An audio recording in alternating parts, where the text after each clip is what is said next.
우리는 계속 이어서 하나님께서 이스라엘 백성들 그리고 우리들에게 주신 계명과 법에 대해서 살펴보도록 하겠습니다.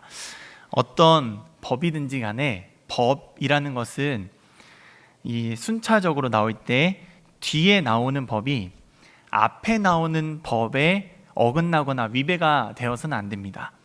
반대로 말하면 앞에 나오는 법, 먼저 나오는 법은 뒤에 나오는 법에 영향을 미치게 되고 뒤에 나오는 법을 아우른다고 할 수 있습니다.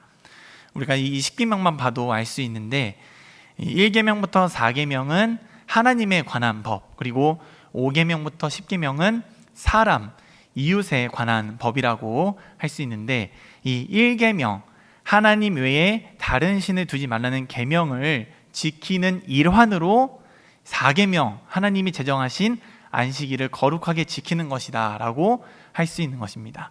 그래서 오늘 우리가 함께 살펴볼 이 5계명은 6계명부터 10계명까지 그 계명들의 기본이 되는, 그것들을 아우르는 계명이 될 수 있는 것입니다.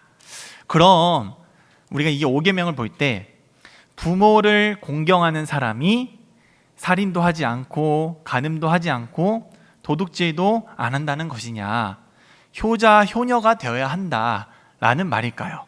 물론 우리는 주님 안에서 효도하고 효자와 효녀가 되어야 하는 것도 맞지만 이 5계명은 자녀에게만 주어진 법이 아닙니다. 이 5계명은 다음을 보시면 제유법이 사용된 문장으로 되어 있습니다. 제유법은 우리가 자주 쓰는 말이 아니기 때문에 그 제유법이라는 말을 기억할 필요는 없지만 이를테면 이런 겁니다. 제 어머니가 예전에 다니시던 교회에 다른 사람의 말을 고지고대로 다 듣는 순수한 성도님이 한 분 계셨다고 합니다. 어느 날 이 교회에서 우리가 얼마 전에 릴레이 금식 기도를 한 것처럼 교회에서 같이 금식 기도를 하게 되었는데 목사님이 광고를 하실 때 우리 다 같이 금식 기도를 하기로 했으니 이날 저녁에는 밥을 드시지 말고 기도를 하시기 바랍니다 라고 광고를 했습니다. 그런데 그 다음 이제 주일에 모여서 이렇게 나눔을 하시는데 그분이 금식 기도 한다고 밥을 안 먹고 빵만 먹고 기도를 하려고 하니까 기운이 없어서 너무 힘들었다 라고 말씀하셨더랍니다. 어르신들 중에는 빵, 밥, 햄버거, 빵이나 햄버거나 피자 이런 것들로는 밥이 식사가 안 되고 아무리 맛있는 걸 먹어도 꼭 밥을 한 숟가락 드셔야 식사를 하신 기분이 드시는 분도 계신데 아마 그분도 이 밥을 먹지 말라는 말이 쌀밥을 먹지 말아라, 식사를 하지 말고 간식은 먹어도 된다 이렇게 생각하신 것 같습니다. 그것만으로도 이미 충분히 힘든 일이니까 그렇게 힘든 가운데 기도를 하라는 말이구나 라고 생각을 했지 빵도 먹으면 안 되는구나 라는 생각을 못 하셨던 것 같습니다. 우리는 이 밥이라는 말을 할 때에는 실제 이 쌀밥을 말하기도 하지만 사람이 먹는 음식, 이 끼니를 표현할 때도 씁니다. 성경에서도 사람이 떡으로만 살 것이 아니오 라는 말은 떡만 먹고는 살 수 없고 고기도 먹고 채소도 먹어야 된다 이 말이 아니고 우리가 음식뿐만 아니라 하나님의 말씀을 통해 생명을 얻어야 한다는 뜻인 것처럼 말입니다. 그러니까 이 제유법이라는 것은 일부가 전체를 대표해서 표현할 때 사용하는 그 문법, 화법이라고 할 수 있습니다. 그러니까 이 5계명도 부모라고 말하지만 사실 모든 권위, 더 나아가서 모든 사람에 대한 태도를 말하고 있는 것이라고 할 수 있는 것입니다. 그러면 왜 모든 권위 그리고 모든 사람과의 관계에서 부모가 가장 대표적인 관계라고 할 수 있을까? 먼저 부모는 사람이 태어나서 이 땅에서 첫 번째로 만나는 이웃입니다. 그리고 첫 번째로 만나는 권위입니다. 내 윗사람은 내가 선택하는 경우도 있겠지만 대부분 내가 그 사람을 권위자, 윗사람으로 정하지 않습니다. 그 권위자가 먼저 있고 그 권위에 영향을 받는 사람들이 존재합니다. 그렇다는 것은 권위는 하나님께서 정하신 것이라는 뜻이 되기도 합니다. 부모에게는 자녀를 낳고 싶다고 선택한다고 생각할 수도 있지만 그 또한 하나님께서 허락하셔야만 가능한 것이고 더군다나 자녀는 자기 선택과는 무관하게 부모를 만나게 되기 때문입니다.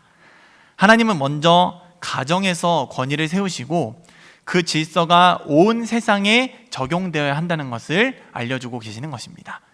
그래서 모든 관계는, 특히나 이 권위는 하나님의 섭리와 허락하심 가운데 세워집니다. 그래서 오늘 이 5계명을 통해서 부모와 자녀의 관계뿐만 아니라 그것들로 대표되는 모든 사람들과의 관계와 질서를 어떻게 세워나갈 것인가 라는 것들에 대해 우리가 오늘 함께 살펴보도록 하겠습니다. 자, 먼저 그러면 우리는 권위자를 대할 때 어떻게 대해야 할까? 첫 번째로 나중된 사람의 도리로서 존경과 충실한 마음을 가져야 된다는 것입니다. 첫 번째 PPT 보여주시면 됩니다. 나중된 사람의 도리로서 존경과 충실된 마음을 가져야 한다. 제가 이제 윗사람 아랫사람 이렇게 표현하지 않고 나중된 사람이라고 한 이유는 사람을 우리가 위아래로 나누는 것을 불편하게 생각하시는 분들도 계시고, 저도 이 말이 혹시나 오해할 여지가 있지 않을까라는 생각이 들었기 때문인데, 그리고 또 이 권위자들도 자신들이 무언가를 더 가지거나 먼저 알았기 때문에 권위가 생긴 것이지, 위아래가 다른 사람보다 더 나아서 그리고 잘나서 정해진 것이 아니라는 것을 또 기억해야 하기 때문입니다. 그런데 우리가 이러한 것들을 유념한다고 해도 사람은 권위에 순종하기 매우 어려운 성격을, 그리고 성품을 가지고 있습니다. 왜냐하면 권위에 순종하는 걸 마치 자유를 잇는 것이다 라고 생각하기 때문입니다. 그래서 아담과 하와도 하나님의 권위에 순종하지 못했는데, 우리는 하나님이든 사람이든 권위에 대해 순종하기 더더욱 어려운 존재라는 것입니다. 하지만 오늘 말씀에서 읽은 것처럼 하나님은 오히려 사람이 권위에 순종함으로써 복을 누릴 수 있게 하신다고 약속을 하셨습니다. 우리 오늘 읽은 말씀에서 에베소서 6장 2절 3절을 같이 다시 한번 읽어보겠습니다. 시작.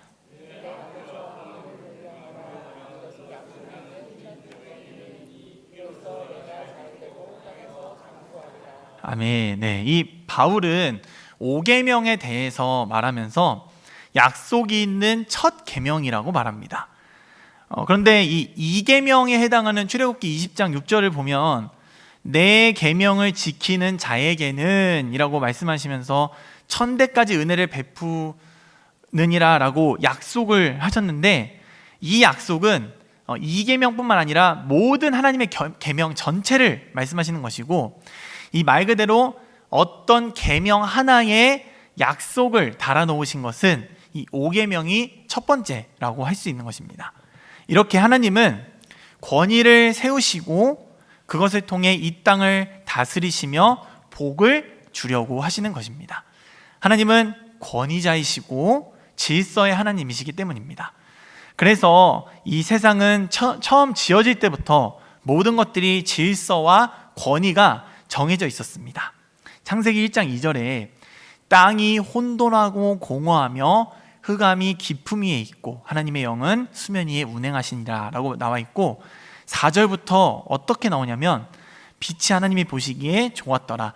하나님이 빛과 어둠을 나누사 물을 나누사 물과 땅을 나누사 하늘과 땅을 나누사 그리고 새를 어느 곳에 두시고 물고기를 어느 곳에 두시고 라는 것들을 보면, 하나님이 이 창조하시는 모습을 통해 이 모든 것들이 저절로 나눠지고 자기 자리를 찾아가는 것이 아니라 하나님께서 그렇게 명령하셨기 때문에 그 질서를 갖게 되었구나라는 걸 알 수 있습니다.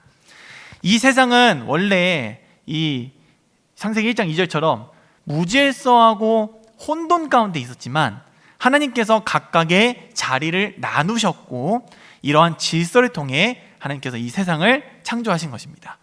그리고 결정적으로 하나님은 자기 형상을 따라 사람을 만드셔서 이 땅을 다스리게 하자고 말씀하십니다. 창세기 1장 26절에 하나님이 이르시되 우리의 형상을 따라 우리의 모양대로 우리가 사람을 만들고 그들로 바다의 물고기와 하늘의 새와 가축과 온 땅과 땅에 기는 모든 것을 다스리게 하자라고 하시면서 사람에게 권위를 주시는 것입니다. 이 하나님은 권위와 질서를 통해 각 피조물이 그 창조된 모습을 잘 유지할 수 있도록, 그리고 복을 누리도록 만들어 놓으신 것입니다. 그러니까 이 권위라는 건 모든 질서 가운데 한 가지 모습이고, 하나님께서 이 땅에 복을 주시기 위해 세우신 방법 중에 하나라고 할 수 있습니다. 그 우리나라 말에도 부모님 말씀 잘 들으면, 또 어른 말씀 잘 들으면 자다가도 떡이 생긴다라는 말이 있습니다. 어떤 아이들은 이거 어른들이 애들한테 말 잘 듣게 하려고 만든 말이다 라고 말하기도 하지만, 사실 우리도 알다시피 어른은 어른인 이유가 다 있지 않겠습니까? 부모가 자녀에게 하는 훈계는 다 잘못되라고 하는 말이 아니라 자녀를 사랑하기 때문에, 그리고 자녀보다 경험이 많기 때문에, 또 가진 것이 많기 때문에 하는 말들입니다. 자녀들은 부모님이 자기가 하고 싶은 것을 못하게 하는 것이 불만일 뿐이지, 사실 부모님의 말씀은 다 자녀가 잘 되라고 하는 말씀입니다.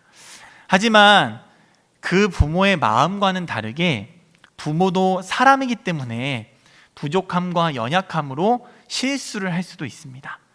정말 몰라서 틀린 것을 가르칠 때도 있고, 또 감정적으로 자녀를 대할 수도 있기 때문입니다. 부모와 자녀 관계뿐만 아니라 권위자와 그 권위 아래에 있는 사람들과의 관계도 마찬가지입니다. 그래서 오늘 말씀 4절에 나오는 것처럼 부모는 반드시 자녀를 자기가 옳다고 생각하는 기준에서 가르치는 것이 아니라 오직 주의 교훈과 훈계로 양육해야 한다고 말하고 있고, 자녀들은 그 양육에 순종해야 하는 것입니다. 그렇게 된다면 부모가 자녀들에게 말을 안 듣는다고 단순하게 화를 내거나 억지를 부릴 일도 없어집니다. 부모님들도 하나님께서 가르쳐 주신 대로 자녀들을 양육할 뿐이고, 그것에 따르지 않으면 본인도 죄를 지었던 모습을 생각하며 하나님이 자신을 사랑하셨듯이 하나님의 마음으로 자녀를 대할 수 있기 때문입니다. 이 하나님은 자녀를 비롯한 나중된 자들이 이 주의 교훈과 훈계를 배울 수 있는 통로로 이 부모님을 비롯한 권위자를 세우신 것입니다. 이 권위자에게 순종해서 이 땅에서 잘 되고 장수할 것이라는 이 약속은 결국 하나님 말씀대로 살아서 형통하게 되리라는 약속이라고도 할 수 있는 것입니다. 왜 그러냐? 로마서 13장 1절을 같이 한번 읽어보겠습니다. 로마서 13장 1절 같이 읽어보겠습니다. 시작.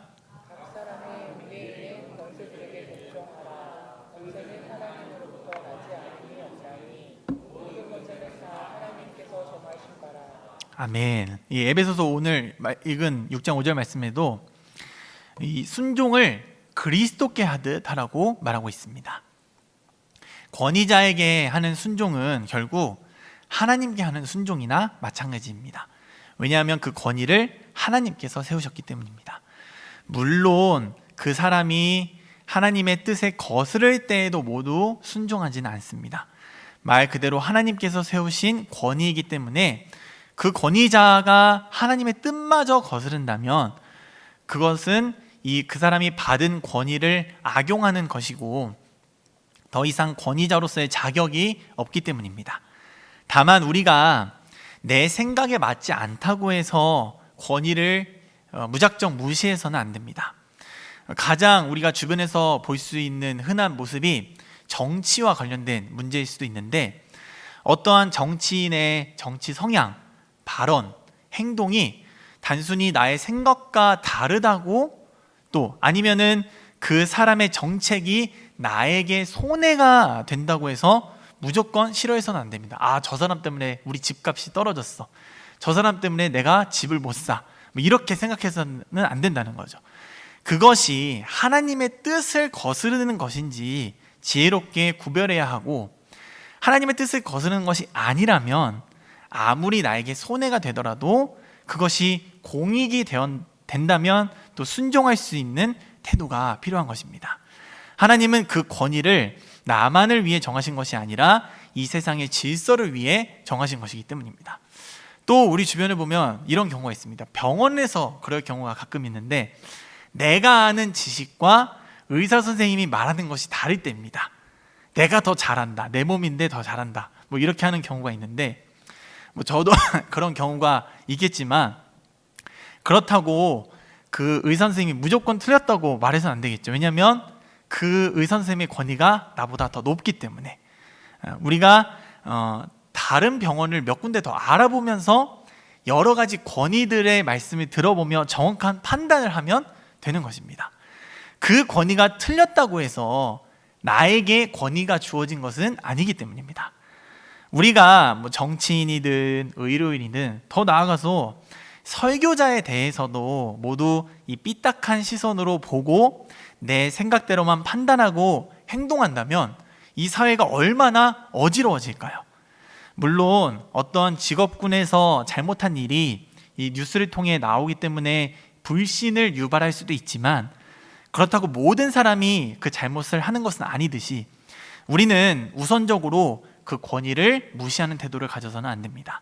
그래서 우리는 권위에 순종할 때에도, 이 권위자가 잘못했다는 것을 판단할 때에도 우리의 생각이 아니라 하나님 안에서 그것들을 판단할 때 올바른 순종과 판단을 할 수 있는 것입니다. 그러면 이 나중된 사람의 도리가 이렇다면, 두 번째로 먼저 된 사람의 도리는 어떠할까라는 것입니다. 이 겸손과 인내라고 할 수 있습니다. 마태복음 23장 말씀을 우리 한번 같이 읽어보겠습니다. 시작. 당시 윗자리와 회당의 높은 자리와 땅에서 문안받는 것과 사람에게 납비라 칭함을 받는 것을 좋아하느니라. 그러나 너희는 납비라 칭함을 받지 말라. 너희 선생 하나요 너희는 다 형제니라. 방금 전에도 제가 이제 의사 선생님 얘기를 했지만, 우리가 의사 선생님에게 진찰을 받을 때 우리는 그분의 그 의학적 지식이라는 권위를 존중합니다. 그 사람이 나보다 나이가 많든 적든, 키가 크든 작든, 잘생겼든 못생겼든, 그 사람이 나보다 돈이 많든 적든, 그 의사 선생님은 나보다 의학적인 지식이 뭐 이를테면 먼저 된 분이기 때문에 그 권위에 순종하는 것입니다. 그런데 반대로 의사 선생님도 환자를 대할 때, 저 사람은 나보다 의학적 지식이 부족하니까 무시해도 돼 라고 생각해서는 안 되겠죠. 하나님은 하나님께서 주신 각자마다의 권위가 있는 것이지, 어떤 상황에서 내가 먼저 됐다고 더 많이 가지고 안다고 해서 그 사람보다 더 위에 있다, 더 낫다라는 뜻은 아니기 때문입니다. 하지만 사람은 은연중에 뭐 지식이나 재산, 외모, 나이 같은 것들로 사람의 계급을 나누고, 그리고 적게 가진 사람은 위축되고 많이 가진 사람은 교만해지는 그런 특성을 가지고 있습니다. 하지만 우리는 이 모든 것이 하나님께로부터 왔고, 우리가 잘나거나 못나서 그렇게 된 것이 아님을 안다면 절대 위축될 필요도 없고 교만해서도 안 됩니다. 여러분들 중에는 이제 부모님들이 더 많이 계셔서 아시겠지만, 부모 노릇이 더 어려울까요? 자녀 노릇이 더 어려울까요? 네, 부모 노릇이 어렵다는 것은 모두가 인정하는 사실입니다. 권위는 이렇게 무겁고 부담스럽고 책임이 막중한 자리입니다. 권위라는 것은 누군가의 인생을 책임지는 것이기도 하기 때문입니다. 이 재보다 잿밥에 관심을 갖는다는 말이 있는데, 오늘 방금 이 마태복음 말씀처럼 잔치의 윗자리, 회당의 높은 자리, 시장에서 인사를 받는 것을 권위의 본질이라고 생각하는 것처럼, 이 권위가 주는 유익이 이 권위의 책임보다 더 본질적이라고 생각하는 것입니다. 이렇게 권위는 책임이 매우 무거운 것임에도 사람이 여전히 권력과 권위를 좋아하는 이유는 그것들이 가진 책임은 외면하고 그것들이 주는 떡고물에만 관심을 갖기 때문입니다. 그래서 예수님은 이 말씀 바로 뒤에 이렇게 말씀을 하십니다. 또 같이 읽어보겠습니다. 마태복음 23장 9절에서 10절 말씀 시작. 땅에 있는 자를 아버지라 하지 말라. 너희의 아버지는 한 분이시니 곧 하늘에 계신 이시니라. 또한 지도자라 칭함을 받지 말라. 너희의 지도자는 한 분이시니 곧 그리스도시니라. 아멘. 이 권위자에 대한 순종은 사실 하나님께 대한 순종이라는 것을 안다면 권위자는 자신이 가진 것을 결코 가볍게 여기지 못할 것입니다. 성경에서도 한 개인의 죄는 개인의 징벌로 끝나도 권위자의 죄, 이를테면 왕이나 제사장이나 선지자의 죄는 그 사람의 징벌로 끝나지 않고 그 백성들이 고통받았던 것을 보면 우리가 알 수 있습니다. 부모님이나 선생님뿐만 아니라 모든 직업에서도, 모든 권위에서도 마찬가지입니다. 내가 저 사람보다 나이가 많다고, 또 재산이 많다고, 아는 것이 많다고 해서 그것을 단순히 자기 유익을 위해서만 사용하고 다른 사람 위에 군림하기 위해 사용한다면 그의 응당한 대가를 치르게 될 것입니다. 자신이 받은 권위는 하나님께서 세우신 권위임을 깨닫고 겸손함으로 자기 책임을 다하는 것이 진정한 이 권위를 가진 사람의 태도라고 할 수 있습니다. 또한 동시에 이 권위자는 인내하는 모습을 가져야 합니다. 권위자도 사람인데 부족함과 실수가 있을 때마다 다른 사람들이 자기의 권위를 무시하면 그 본분을 다하기 어려울 것입니다. 그런데 이 인간적인 연약함이나 실수를 양해하고 인내하면서 다른 사람들이 자기의 권위를 인정해주면 얼마나 고마울까요? 이 먼저 된 자나 나중 자 모두 서로의 연약함이 있다는 것을 인정하고 인내할 때 권위와 질서의 유익이 훨씬 빛나게 되는 것입니다. 부모가 자녀에게 대해서 인내하고, 그리고 자녀가 부모에 대해서 인내할 때, 그리고 스승과 제자, 또 전문가나 비전문가, 또 위정자나 시민 사이에 모두 해당되는 말입니다. 보통 아랫사람에게는 인내를 엄청 요구하면서 윗사람은 인내를 잘 안 할 때가 많이 있습니다. 그런데 상식적으로 생각해봐도 부모와 자녀 중에 누가 더 인내를 잘해야 하는 사람이고 잘 할 것 같은 사람일까요? 당연히 부모입니다. 강할수록 연약한 자에 대해 인내해야 합니다. 이 또한 그리스도께서 우리에게 하셨던 것이기 때문인데, 우리는 하나님에게 위임받은 권위자의 자리에 설 때 하나님께서 우리에게 하신 것처럼 그들에게 인내할 수 있어야 합니다. 마지막으로 우리가 먼저 된 자, 나중 된 자에게 하는 도리에 대해서 살펴봤는데, 마지막으로 우리는 동급자에 대한 도리도 또 가져야 합니다. 어떤 도리냐면 존중과 낮아짐이라고 할 수 있습니다. 여기서 동급자라는 표현은 나이에서뿐만 아니라 같은 처지와 위치에 있는 사람들을 말하기 위해 이제 동급자라는 말을 썼는데, 이러한 관계 사이에서 발생하기 쉬운 감정은 뭐냐면 질투, 경쟁심 같은 것들입니다. 내 윗사람이 잘나거나 그런 것들은 별로 질투나 경쟁심을 갖지 않습니다. 그런데 이 감정은 신기하게도 내가 능력이나 가진 것이 조금이라도 많다고 생각할 때 더 빠지기 쉽습니다. 은근히 저 사람이 나보다 못하구나라고 생각했기 때문입니다.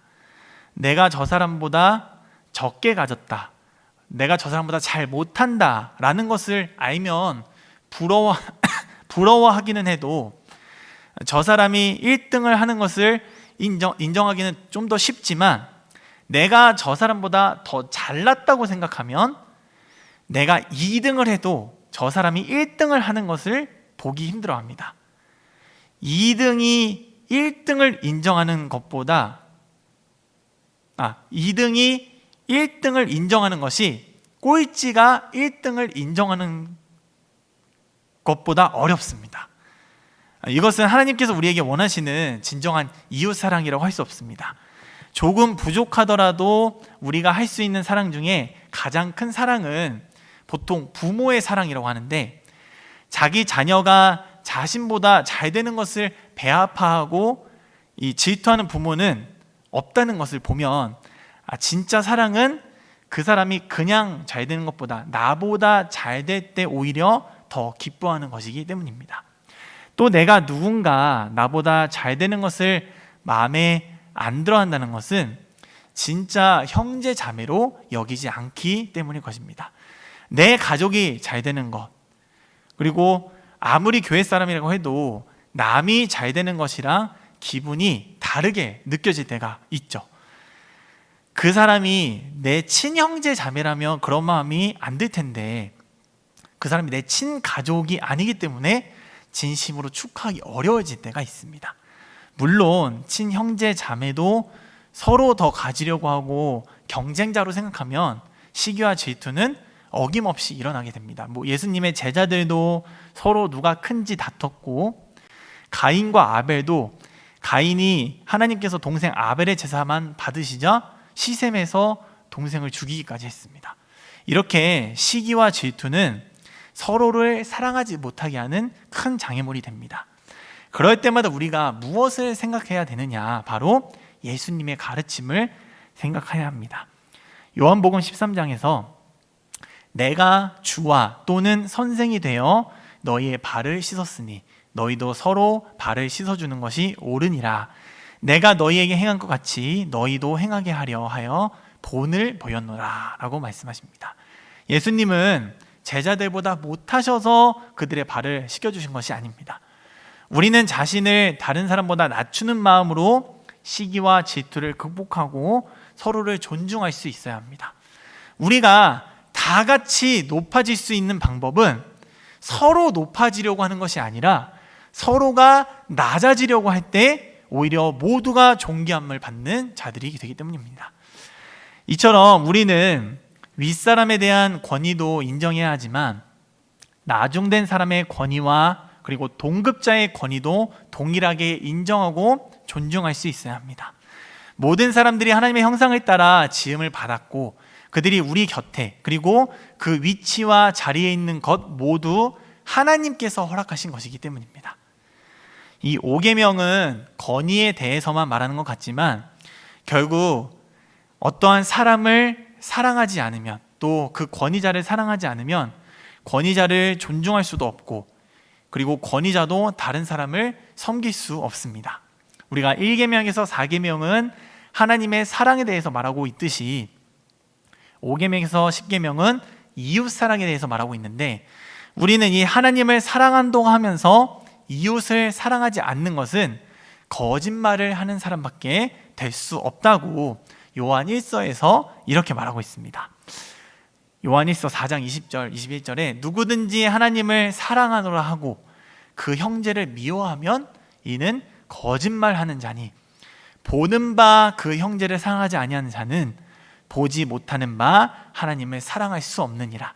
우리가 이 계명을 주께 받았으니 하나님을 사랑하는 자는 또한 그 형제를 사랑할지니라 라고 말하고 있습니다. 예수님은 이 강도 만난 사람에 대한 이야기를 해준 적이 있는데 어떠한 사람이 강도를 만나 거의 죽게 되었는데 이 제사장과 레위인, 하나님의 말씀을 잘 지킨다고 하는 제사장과 레위인은 그 사람을 보고 그냥 지나쳤고 오히려 율법과 전혀 상관이 없어 보이는 사마리아 사람은 그 사람을 성심껏 도와줬다는 내용입니다. 제사장과 레위인은 누가 봐도 하나님을 사랑하고 계명을 잘 지킬 것 같이 보이는 대표적인 사람들입니다. 하지만 그들의 행동은 오히려 하나님을 사랑한다는 말이 거짓임을 보여주고 있는 것입니다.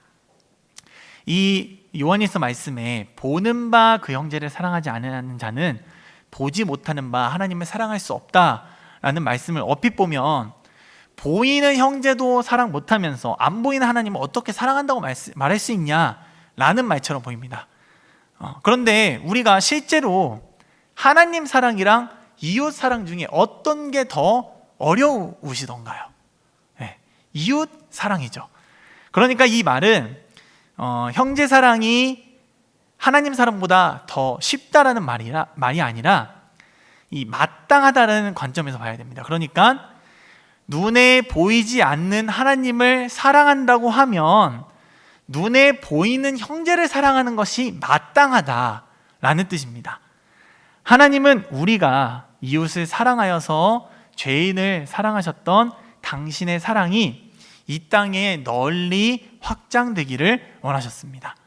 예수님께서도 지극히 작은 자 하나에게 한 것이 곧 내게 한 것이니라고 말씀하셨는데 이 사랑을 자기에게 한 사랑으로 받아주시는 이유는 우리가 사랑하기 어려운 그 사람들, 또 우리가 멸시하는 사람들, 또 뻔뻔한 사람들, 또 용서가 어려운 사람들을 모두 자신과 동등하게 여기셨기 때문에, 죄인을 자신과 동등하게 여기셨기 때문입니다. 그 동등함으로 여기신 게 바로 육신을 입고 오신 성육신의 모습이었는데, 우리가 마지막으로 빌립보서 2장 6절에서 7절 같이 읽어볼까요? 시작.